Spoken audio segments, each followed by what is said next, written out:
have been in. So that is a very disturbing and powerful piece of evidence, Muckle. What does the government have to say about all this? Well, we spoke to the Department for Work and Pensions. They say they're consulting on reform, and they admit that it's not right that a benefit set up to improve lives could be having the opposite impact. OK, well, let's get a word with Dave TRAXSON. Dave is a senior educational psychologist from the West Midlands who believes that these drugs are sometimes misprescribed, and Professor Chris Hollis of Nottingham University and Queen's Medical Centre, a practising child psychiatrist who helped to draft the current NICE guidelines. Good evening to you, Professor Hollis. How are you? Good evening, Adrian. Yeah, what are the dangers of children taking drugs to treat ADHD who don't actually have the condition? Well, I think we need to put this into context, because the evidence actually that the condition is overdiagnosed and children are inappropriately receiving the medication is really very thin indeed. In fact, Well, I have to say it's quite powerful, both from the head teachers that we've spoken to in the preparation of this programme, and indeed I have to say from the vast number of texts and emails that we've received to the programme today supporting our story. Right. I'm really drawing on evidence of large-scale research studies carried out over the last 5 years in the UK, looking at the diagnosis and the accuracy of diagnosis of ADHD, which is when the NICE guidelines are applied and diagnosis is made carefully and systematically, particularly including input from teachers and schools into that process, then it's extremely accurate. And the issue is perhaps more one of underdiagnosis than overdiagnosis. Well, you're talking about research, long-term study. I mean, this could just be the latest scam that people have got word of. I noticed that in just 2 years, between 2007 and 2009, the number of prescriptions for 16 to 18-year-olds for these kind of drugs, for that group alone, rose by 51%. How do you account for that? Well, the issue there, Adrian, is that not majority of those young people had a diagnosis but were either dropping out of treatment or were not being treated. The recognition of ADHD persisting into young adult life has really only been made in the last 5 to 10 years. And Muckle's got a point here. Go on, Muckle. Professor Hollis, could it be that what might be happening is that because of the lack of communication between teachers and because of the way the system is, the wrong people are being diagnosed, that some people may not be being diagnosed, but yet the wrong people may be being diagnosed? Well, this is certainly a possibility, but I can only draw on the evidence that we have rather than just a few anecdotal reports. Yeah, well, I'd like you to reflect on the that I think the evidence that we have, Professor Hollis. We'll come back to you in a moment, and we'll talk about those NICE guidelines that you've mentioned. I want to bring in Dave TRAXSON, who, as I say, is a senior educational psychologist in the West Midlands. Dave, from the evidence that we have, it seems that parents are desperate to get their children, in some cases, diagnosed as ADHD. Well, I'm certainly reassured by the responses you've had to your programme, and that fits nicely with the information I get from colleagues all over the West Midlands. And those colleagues are psychologists, head teachers, social workers, and that fits very nicely with that picture. And one of the problems with Dr. Hollis's argument is the point about triangulation of data, that there are 3 sides to a triangle: the doctor, the parent and the school. And in over half the cases, we reckon, in the West Midlands, when we do surveys on this, the school is not contacted, so they do not have a checklist to fill in. So Professor Stephen Rose, the eminent professor, argues that these assessments are too reliant on one side, which is the parent information. Well, we'll come back to that very shortly. I think you're making a very important point there, Dave. But are you saying then that the evidence that we've compiled suggesting that parents are keen sometimes to get their children prescribed very powerful drugs in order to claim benefits, in your view, that is justified? I mean, I don't want to get into the blame game for parents, because there are some very disadvantaged parents that claim benefits, and sometimes they are very correctly provided. When I do straw polls with my colleagues around the West Midlands, the figure that we come up with consistently is that in about 20% of the prescriptions, we accept that those are valid and accurate diagnoses of ADHD because they've used all three sides of the data.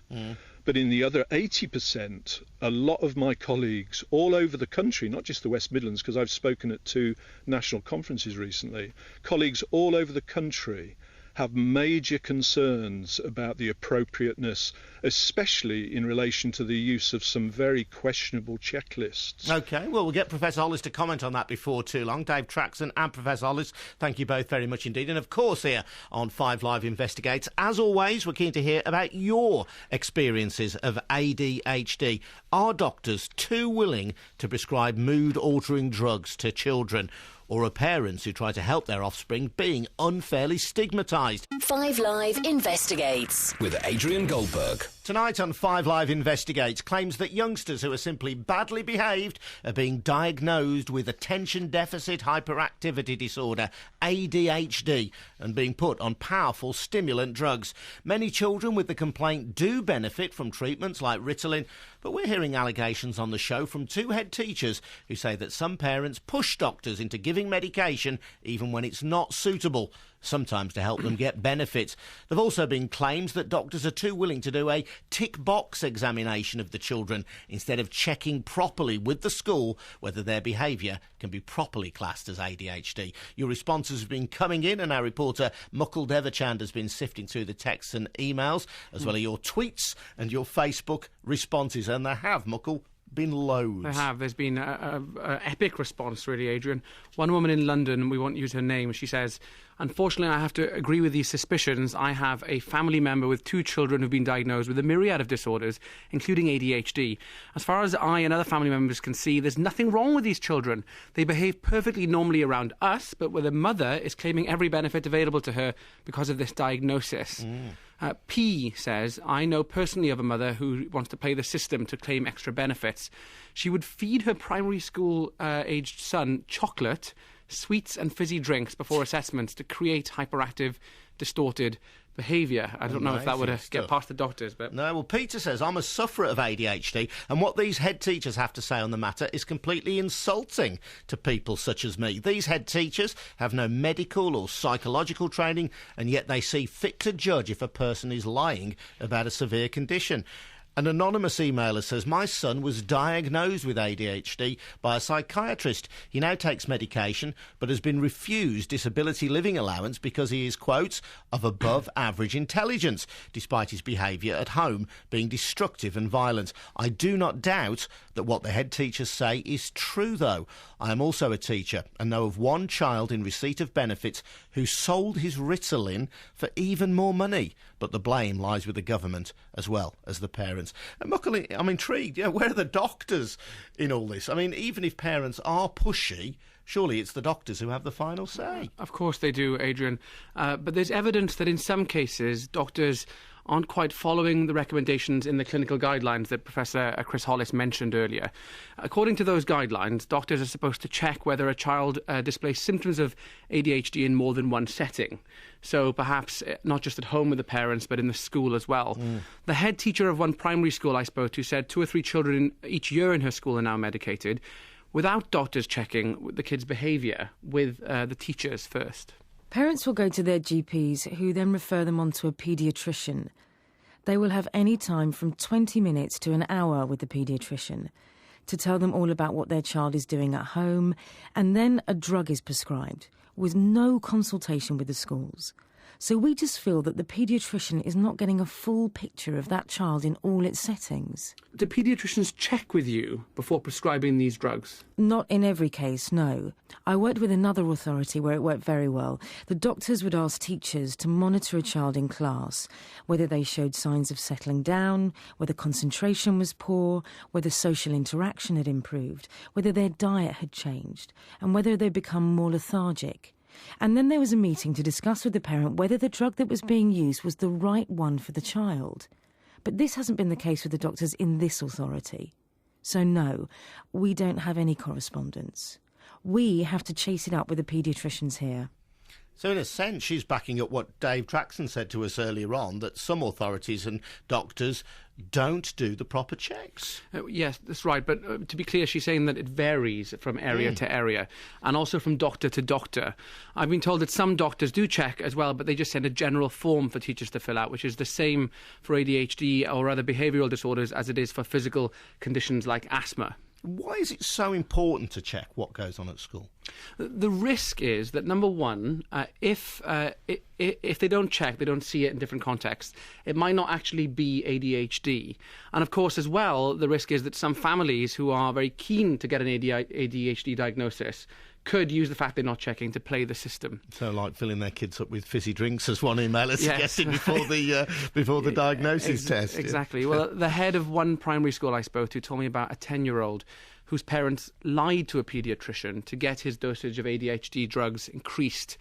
The parents mentioned to the doctor lots of incidences that had supposedly happened in the school, whereas in fact the child hadn't even been coming into school for 3 months. Wow. The paediatrician sent an email to the child's GP, but copied in the school by mistake. Basically, we had got a letter from a paediatrician who had not seen the child before. And bearing in mind that we had had him for 3 years, but the doctor had never even bothered to ring our school to find out if any of this was true. So we did write a letter back and spoke to the paediatrician to explain that the child hadn't actually been in school for 12 weeks. So the parents had basically been telling fibs to the paediatrician? Yes, to get the medication higher. They wanted more medication, so had exaggerated his behaviour. So why do you think the paediatrician had not checked? I've no idea. Because we weren't even supposed to see this letter. It had gone to the child's GP. We had been copied in by mistake. So, because of that happy accident, I suppose, that one case was at least able to be rechecked.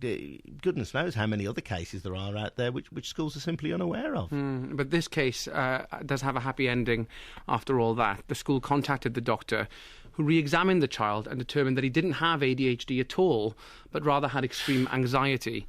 The child's medication has now been stopped altogether. OK, Muckle, we'll come back to you for some more responses later. We've also got a guest with us, Professor Chris Hollis from Nottingham University and Queen's Medical Centre, a practising child psychologist as well, and Dave TRAXSON, a senior educational psychologist from the West Midlands. Professor Hollis, I want to pick up on some of the points made by the teachers and the one that Dave TRAXSON made a little bit earlier.